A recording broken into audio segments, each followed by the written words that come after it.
Kemarahan Gilbert.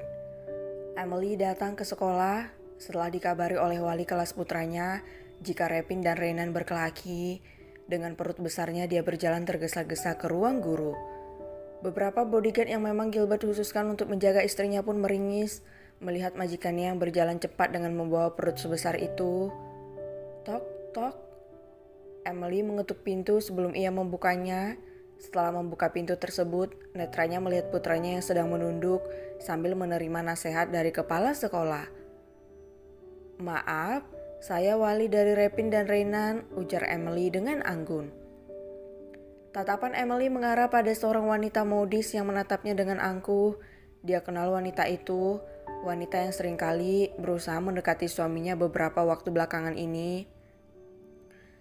"Sayang sekali Tuan Gilbert mendapatkan istri yang tak becus mendidik anak," ketusnya. Emily mengacukannya, dia mendekati putranya dan juga Renan. "Lep dacala Buna, dia yang salah," bela Renan. "Kamu yang salah Cadel, suruh anak perempuan itu." "Daca lompong," suruh Repin tak terima, bagaimanapun juga dia sama seperti Renan, Cadel. Sudah, baru saja ibu tegur kalian. Bu Emily, silakan duduk." Emily mengambil duduk di samping wanita itu. Dia sedikit risih karena wanita di sebelahnya terus menatapnya dengan tatapan merendahkan. "Gendut, Tuan Gilbert pasti udah gak suka sama dia," batin wanita itu. "Maaf Bu Repin, Bu Arin, ini memang masalah anak-anak, tetapi alangkah baiknya jika kita membimbing mereka ke arah yang lebih baik." Repin hampir mencelakai Arin dan Renan telah mendorong Parit sampai dia jatuh. "Karena saya tidak bisa memanggil Papa Renan, jadi saya meminta Anda untuk mewakilkan." Emily tersenyum tipis, dia mengelus kepala Repin. Kini bocah itu berdiri di sampingnya sambil bergelendot manja pada sang Buna. "Boleh saya bertanya pada anak saya tentang alasan mengapa dia sampai hampir mencelakai temannya, Bu?" pinta Emily. "Boleh Bu, silakan," sahut kepala sekolah. "Terima kasih," ujar Emily. Emily menatap putranya, begitupun Repin yang menatap balik sang bunda. Emily paham sikap putranya yang mudah sekali meledak dan putranya tidak akan seperti itu jika tidak ada yang memancing emosinya. "Katakan pada bunda, kenapa Repin kasar dengan teman Rev?" tanya Emily sambil membingkai wajah putranya. "Ibunya gatal, maca bilang mau lebut dedi dari buna. Dacal ndalaku." "Hei, gak sopan ya kamu," seru Bu Arin sambil berdiri dari duduknya. Emily mengangguk mengerti. Dia ikut berdiri dengan susah payah dengan perutnya yang besar. Netranya menatap tajam Bu Arin yang menatap putranya. "Apa yang Arin katakan pada Repin?" tanya Emily tanpa menatap putranya. "Dia bilang Dedi bakalan jadi Dedi dia. Dia mau Dedi Lab, nanti kita jadi Caudala." "Hiks, Lep ndak mau Buna, Lep ndak mau." "Hiks." Emily menatap tajam wanita di hadapannya, sedangkan wanita itu bukannya malu malah semakin angkuh. "Itu hanya perkataan anak kecil, gitu aja di bawah hati. Lagian dengan tubuhmu yang gemuk ini, apa suamimu masih suka?" Emily masih mencoba sabar, berat tubuhnya memang naik drastis selama hamil. Sering sekali dia lapar, kerjaannya hanya tidur makan saja. Itu karena Gilbert melarangnya melakukan aktivitas yang berat karena mengingat jika dia telah hamil kembar 4. "Mungkin bagi Anda hanya sekedar perkataan anak kecil, tapi bagi saya itu merupakan trauma putra saya. Apa Anda pikir mudah menyembuhkan psikis putra saya yang terluka?" "Cak, putramu itu yang terlalu manja. Anak laki-laki kok manja? Diajarin anaknya biar bisa kontrol emosinya, gak cuma bisa marah aja kerjanya." Emily sangat geram, dia sudah berusaha bersabar, namun hormon kehamilannya membuat emosinya tak terkontrol. "Plak, tutup mulutmu sebelum aku jahit," sentak Emily. Wajah Bu Arin tertoleh ke samping. Pukulan Emily benar-benar sangat kencang hingga menimbulkan suara tamparan yang sangat keras. "Mama, tante jahat sama mamaku," seru Arin.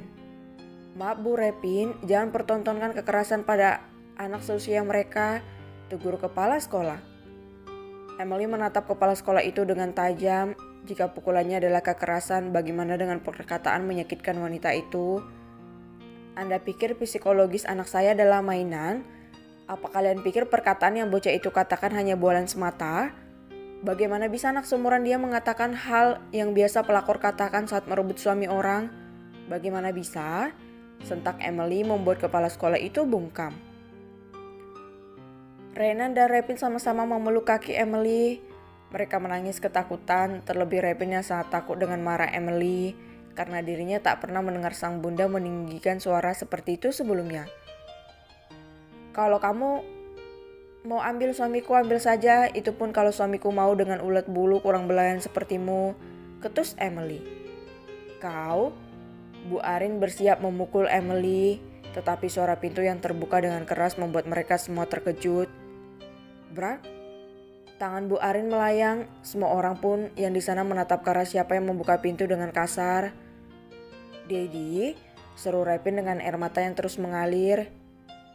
Dedi, ujar Arin sambil merentangkan tangannya.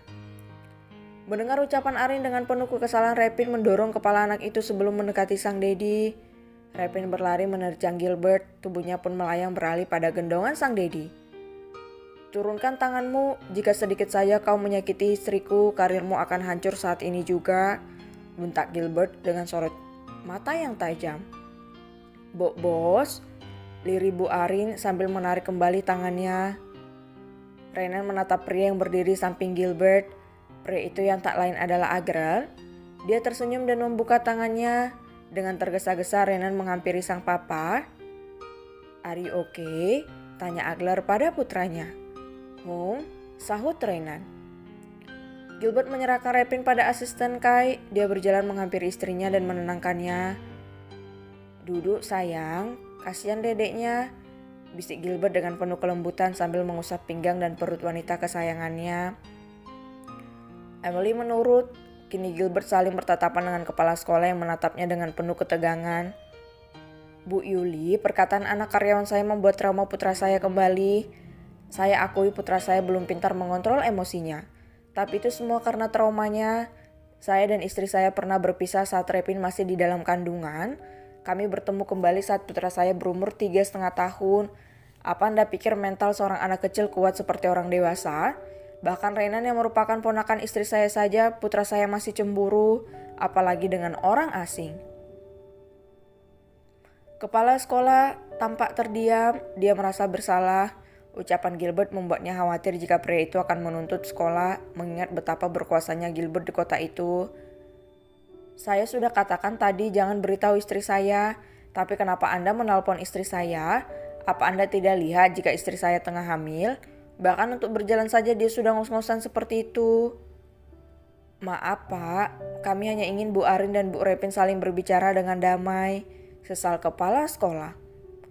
Gilbert sungguh kesal, dia tak banyak bicara lagi.